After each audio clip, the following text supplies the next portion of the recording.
In the last video, we touched upon how the EPA requires air permitting authorities to enforce and improve specific areas with poor air quality through air permitting. The explanation given previously was a description of the regulatory framework. This video will focus on details, in particular the EPA's NAAQS regulations. NAAQS stands for National Ambient Air Quality Standards and forms the basis of this discussion. The idea behind NAAQS is that every citizen is entitled to the same minimum standard of air quality, regardless of where they are located. For example, if you're located in a city, you're entitled to the same minimum air quality as living in the country.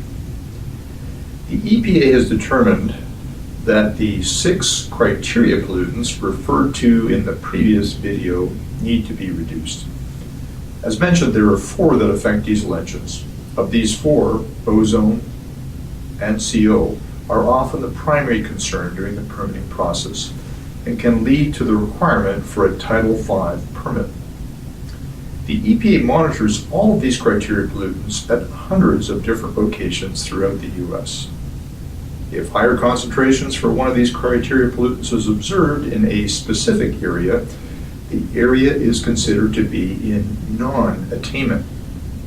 This analysis is performed for each criteria pollutant separately. For example, if one area doesn't meet the ozone concentration levels, but meets the minimum concentrations for the rest of the criteria pollutants, it is considered to be in non-attainment for one criteria pollutant. It is possible to have non-attainment for all 6 measured pollutants, or any subset thereof. The map here shows the non-attainment areas. The different colors represent the number of criteria pollutants that are in non-attainment. When looking at this map, there are 2 things that you will notice. The first is that most non-attainment areas occur near large urban centers. The second is that a high percentage of the highlighted areas on this map have ozone non-attainment. Well, why are there so many ozone non-attainment areas? Remember the cost-benefit analysis mentioned in the previous video. The introduction of economical selective catalytic reduction technology has made it possible to significantly reduce ozone levels.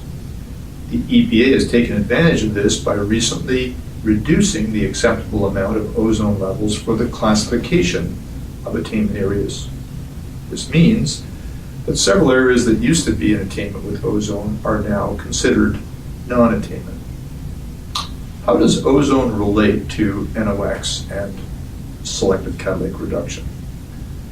Ozone isn't directly created by industrial facilities. NOx and volatile organic compounds, or VOCs, are emitted and are referred to as ozone precursors, as they produce ozone in the presence of sunlight. As a result, the EPA keeps track of how much NOx and VOCs large facilities emit. If your facility emits a certain amount of NOx, the EPA considers it to be a major source. The chart defines the NOx thresholds that the EPA considers to be a major source. If you exceed or have the potential to exceed this major source limit, your site is subject to a Title V permit. The table shows various levels of attainment that range from moderate, marginal, and attainment areas are allowed to emit up to 100 tons per year. Serious non-attainment areas are allowed to emit up to 50 tons per year, and severe non-attainment areas are allowed to emit up to 25 tons per year. And finally, extreme non-attainment areas are allowed to emit up to 10 tons per year. In the next video, I'll go over how to know if your site is a major source and the impact of a Title V permit.